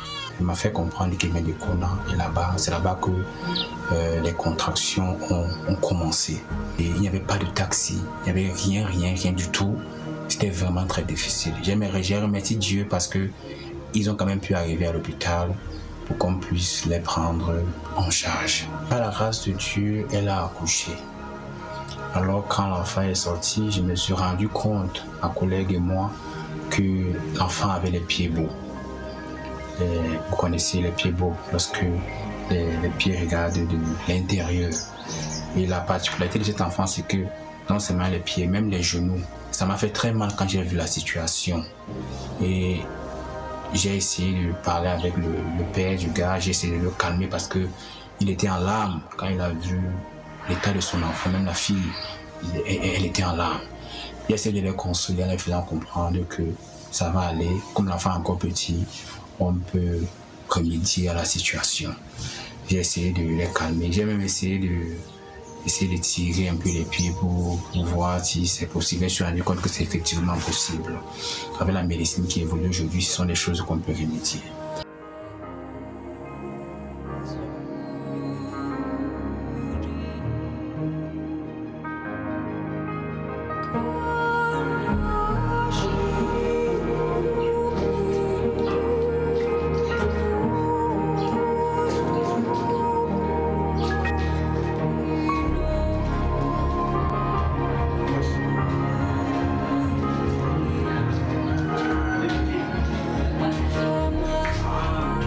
Âgée de 18 ans, la jeune mère, presque immature, peine à se retrouver dans la posture de maman. I feel bad, very bad. I feel bad. Sometimes I look at the food, so I cry. So I feel very bad whenever I cry concerning the food. Very bad. I feel pain in my heart. Je sens mal, et très mal. Parfois, je regarde les pieds de l'enfant et je ne peux m'empêcher de pleurer. Whenever I touch the food, they begin to overcry. Chaque fois que je touche ses pieds, il pleure énormément. J'ai même essayé plusieurs fois de les redresser, mais ça n'a rien donné. L'enfant pleure tellement. When labor be do me, I come for Buea, I come meet up for the house. So we go hospital, I go born. I say the pikin food be there, so let him be overhaul me, because for the suffer I don't pass through, for the belly for the pikin. Le personnel médical qui l'a accueilli à l'hôpital adventiste de Buea fait savoir que cette grossesse, arrivée à terme malgré tout, n'a pas suivi le cursus normal. Quand j'ai regardé son cahier, je me suis rendu compte qu'elle n'avait que fait une seule visite. Elle avait fait... Eh bien, c'est un cas social qui est passé déjà sur ces antennes. Un enfant mes-pieds-bottes, c'est un bébé de 2 mois seulement, qui a été présenté sur ce plateau, dans cette émission également. Irène Temé, bonsoir et bienvenue. Bonsoir Flavien. Voilà, nous avons ce premier cas. Quelle est la situation financière de cet enfant qui a les pieds-bots? Avant d'entamer la lecture des différentes contributions de bébé Abanda, je voudrais d'abord faire une brèche sur les différentes contributions perçues lors de l'émission pour le cas de bébé Sani. Et ces différentes contributions sont les suivantes. Jeunesse Bazou et Amis de Douala, 25 000 francs. Une chrétienne, 10 000 francs. Anastasie Chouahire, 7 500. Marie-Madeleine Yumbi Méniale, 2 500. Famille Naumo, 3 000 francs. Famille Chanko Franc de Yaoundé, 1 000 francs. Paul Brice Kano Kouate, 2 000 francs. Maïrama Amiri Amadou, 2 000 francs. Violette Kunjuko, 2 000 francs. Papa Chanko Amanjo, 1 000 francs. Madame Aline Noël, 5 000. Georges Zubondi, 10 000 francs. Michel Temetchenou, 2 000 francs. Sexy Canavaro L'amour depuis Dakar, 500 francs. Un bienfaiteur du Cameroun, 20 000 francs. Desgrando Roméo Wansi, 1 000 francs. Evian, Indrid, Tamara et Malia de Bamenda, 4 000 francs. Mouanfo Achan, 2 000 francs. Maman Mouka Marie, 1 000 francs. Le Cordeau de Manjo, 1 000 francs. Frédéric Mindem, 25 000. Bienfaitrice Elise, 10 000 francs. Goumela Ignace, 500 francs. Mutuel Balako de Bonamoussadi, 1 000 francs. Barine Doumbé, 4 000 francs. Madame Fouecha Sylvie à Ebolova, 1 000 francs. Bienfaiteur du Gabon, 1 000 francs. Adamou Noussaïba, 1 500. Stevie Lo Awacho Dimeli, 1 000 francs. Gilbert Wilinchio Babena, 5 000 francs. Charlemagne et Bouele, 2 000 francs. Félicité Kenye, épouse Fossi, 3 000 francs. Livdine Jiska Aïdjo Kuncho, 1 000 francs. Donateur anonyme, 5 000 francs. Bienfaitrice de l'église évangélique de Diboum, 2 000 francs. La famille Aladi Adamou à Badenkop, 5 000 francs. Madame Gan Evelyne, 2 500. Une bienfaitrice à Ndorpa Sissé Plan, 1 000 francs. Albert Roland Gong Vondo, 10 000 francs. Goretti, 2 500 francs. Nous avons un montant pour le cas de bébé Sani de 185 500 francs CFA. Bébé Sani, il faut le rappeler, c'est cet enfant qui a motivé l'émission de ce soir. Tout à fait. C'est un enfant qui a donc cette bosse au niveau de la hanche. J'ai expliqué tout à l'heure, on a parlé de la hernie qui le traumatise. Une hernie rare, bien entendu.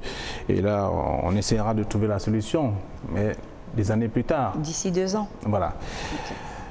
Et à la suite donc des contributions de bébé Sani, nous avons les contributions de bébé Abanda. Famille Tapa, 2 000 francs. Jeunesse Bazo et Amis de Douala, 25 000. Chantal Noël, 5 000 francs. Monsieur Petka Maurice et Madame Petka Rosine, 20e rue de Roseau, 5 000 francs. Bonteline Otou Ayouk, 1 000 francs. Edou Martial Lélé de Noudedo, 1 000 francs. Félicité Gamenye, 2 000 francs. Zaché Hubert Chiwa, 2 000 francs. Alphonse Ndiki, 3 000 francs. Une parolienne de Douala, 2 000 francs. Pour Merveille, 2 500. Un frère depuis Ebolova, 500 francs. Théma Mamou Martim, 500 francs. Famille Fokam de Bouddha, 3 000 francs. Esther Mobou depuis Biemassi, 1 000 francs. Famille ST, 5 000. PDG depuis Aqua, 2 000 francs. Chantal Demier, 2 000 francs. Famille Nouke depuis El Village, 5 000 francs. Émile Métaillé, 2 000 francs. Gédéon Tatan Fokou, 5 000 francs. Ilain Morel Tachoum, 500 francs. Nuebe Épouse Kameni, 1 000 francs. Penewio Sararoul, 600 francs. Thérésian Kefo Atabon, 3 000 francs. Le Cordeau de Manjo, 2 000 francs. Marc Romial Zumbo Yumbi, 2 500. Igor Tanguy Boasso, 500 francs. Estelle Yolando Mobou, 1 000 francs. David Kemeleken Konga Zembu, 2 000 francs. Henri Séverin Chakou, 500 francs. Ruben Aziwin Afonchini, 3 000 francs. Pifoso, 9 000 francs. Ngo Mike Agathe Prudence, 10 000 francs. Aboubakar Gimi, 3 000 francs. Rosine Kemeni Yumbi, 3 000 francs. Pierre Loti Chompe, 2 000 francs. Catherine Estelle Ngepedjan, 1 000 francs. Madame Takama Yaoundé, 2 000. La famille Nja Nicolas Ondi, 5 000 francs. Madame Ayouk Aurore de Boya, 2 500. Régine Jeanne Mbia, 5 000 francs. Marie-France Ngobok, 1 000 francs. Étienne Tuidieu, 10 000 francs. Mbaga Alfred Kwanko, 2 500. Kemele Vincent Azu, 1 000 francs. Famille Chodal André Adouala, 1 000 francs. Marthe de Ndiki, 3 000. Mathieu Bo Alice, 2 500. Giovanni Cyril Boyomo, 2 000 francs. Zena Aman Padimatou, 1 000 francs. Degrando Romeo Wansi, 1 500. Diane Laure Manto, 1 000 francs. Basile, 2 000. Matanye Foudjine, 2 000. Famille Ngwadjo, 2 500. Mademoiselle Bon Lydienne, 2 000 francs. La famille Benou, 5 000 francs. Maman Jeannette, 1 000 francs. Bienfaitrice, 5 000. Une étudiante, 1 000 francs. Dodo Lajoie, 2 000. La diaconesse de Bafoussam de Tanja, 11 500. Ziko Doyak, 2 000 francs. Muncho Korali, 1 500. Tagouke Yaro, 2 000 francs. Semeux, 5 000. Chucho Waton, 2 000. Gemo, 4 000. Sincho Chamabe, 1 000 francs. Zeya, 1 000 francs. Chua, 1 000 francs. Florence Sonfac, 1 000 francs. Famille de foi, 1500. Ferrari, 500.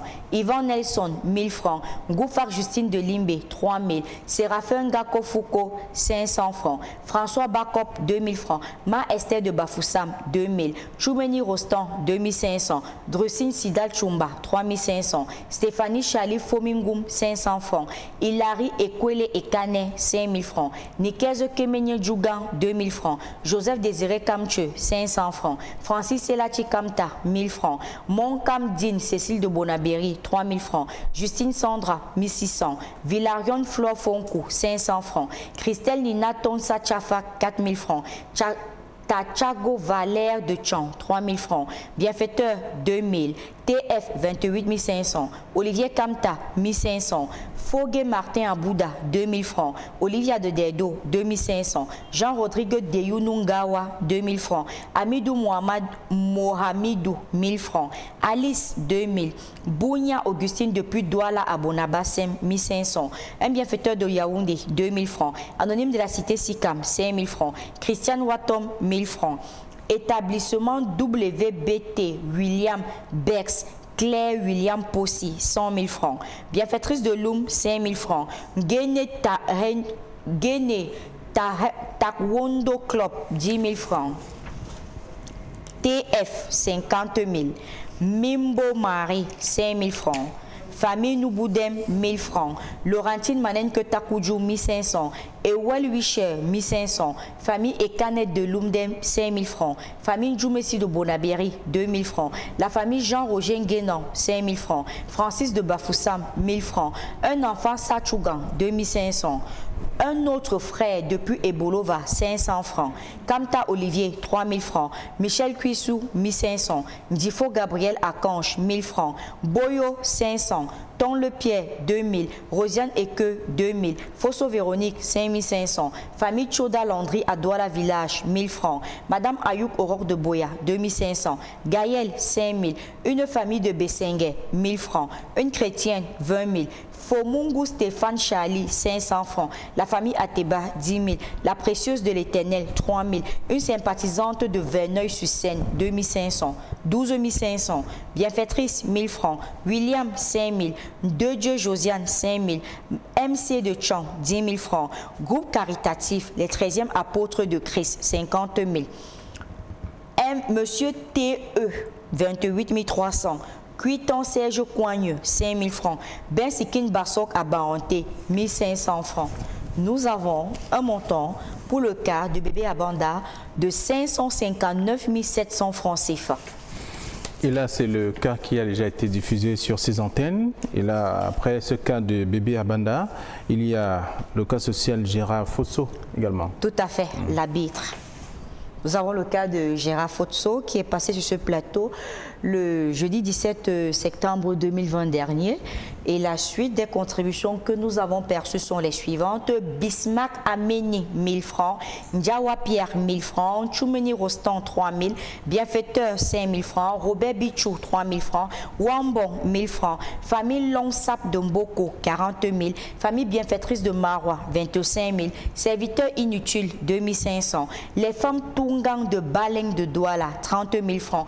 Les femmes Chio Baleng de Douala, 10 000 francs. Kakougne Christo, section de Nuit d'Edo, 20 000 francs. Maman Gansop, 5 000 francs. Wamba Roseline, 15 000 francs.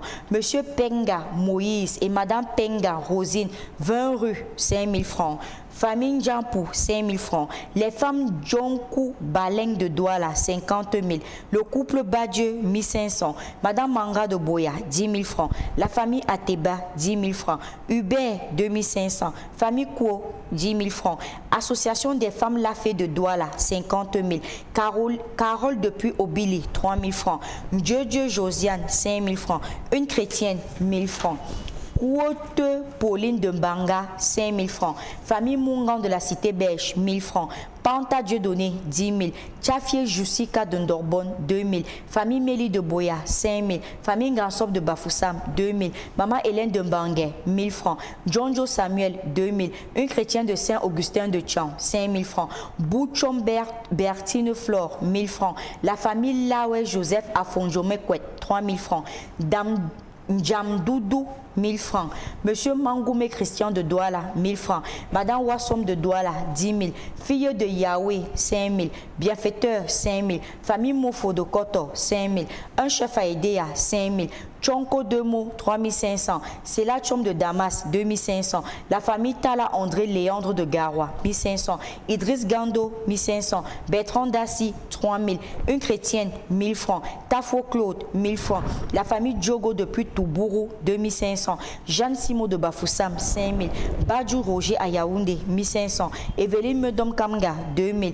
Njoyi Emmanuel, 1500. Lewis Thierry Zou Niama Nietsom, 1000 francs. Béatrice Kouandé Nanyonge, 2000. Bertin Modjeyo Swap, 1500. Massinanke Nourumdi Baké, 1000 francs. Raphaël Wopeo, 1000 francs. François Louté Zotem Tonfak, 2000. Célestine Simotekam, 800 francs. Cyril Bonou Difo, 5 000 francs. Ebolengomba Antoine Séman, 2 000. Mawe Wafo Sincha Capri, 500. Jean Jomo, 1000 francs. Gofren Gang, 5 000.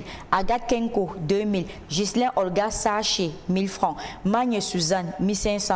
Marine Gagnou Kamga, 3 900. Ngwa Elvis, 1000 francs. Bouba Dengue, 1500. Medon Lin, 500. Toueke Patrice de Sandaga, 5 000 francs. Famille Zefak, 1000 francs. Rostand de PK15 Dallas, 3 000. Bienfaiteur de Yaoundé, 20 000. Tassi Constance from Limbe, 1000 francs. Un enfant Sachunga, 3 000. Donneur anonyme, 3 000 francs. Samuel Guinfar, 1000 francs. Paulvin Signe Gounté, 5 000. Joseph Liesi, 1500. Derek Ayouk Manchi Tabi, 5 000 francs. Sandine Diane Guandoumfo, 1000 francs. Philippe Kemwe Choupé, 2500. Thierry Carlos Youssouf Noupa, 2000.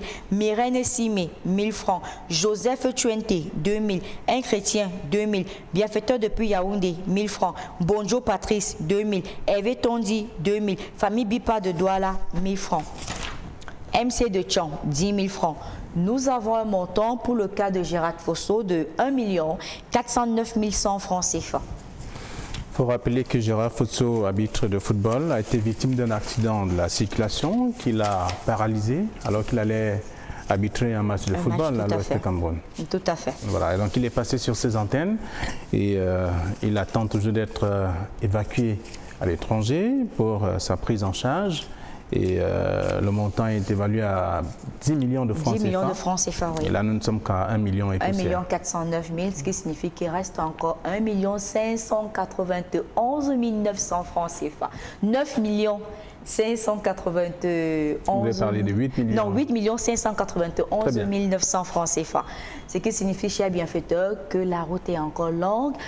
Nous lançons dans la machine de la solidarité en marche via les numéros de téléphone qui s'affichent au bas de votre petit écran à travers le 690 50 50 94 ou le 675 35 25 16. Et bien vouloir spécifier pour le cas de Gérard Fosso par SMS votre nom, le montant pour lequel vous contribuez et à la fin vous mettez Gérard Fosso. Très bien.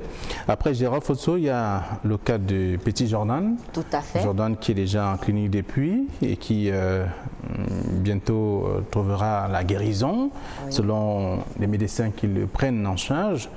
Juste qu'il faut quelques dîners réglages. Tout à fait. Pour qu'il retrouve sa santé totalement. Tout à fait. Ouais. Oui, pour le cas de Jordan, nous allons essayer de lire certaines contributions que nous avons perçues.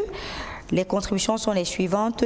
Famille Tchafak Séverin, Eric de Yassa, Centrale Technique 2500, Junior 1500, Jévis Kwep Maïbon 5000 francs, Madame Djoukam Hervé 1000 francs, Lorraine 2500, Ayour Lionel 5000 francs, Madame Monkam Cécile de Bonaberry de Ndobo 2000 francs, Bébé David depuis Bépanda 1000 francs, Broda Joël 1000 francs, Famille Tchaga Gabriel 5000, Ombas Ni touché 3000 francs, famille Fakwe de Bonaberry Sébek 1500, une mère d'enfants de Bilongue 500 francs, la famille Enep à Simbor Yaoundé 10 000 francs, Valérie de Bafoussam 1000 francs, Sandrine de Simbor 2000, Chakunte Christian 2000, Héroline 1000 francs, une chrétienne de Yaoundé 1500. Madame Jonah Oguette, 20 000 francs. Djanwa Pierre, 5 000 francs. Mignon, 2500. Bienfaiteur, 5 000. Bienfaiteur, 4 000. Monsieur Kamga Désiré, 2 000.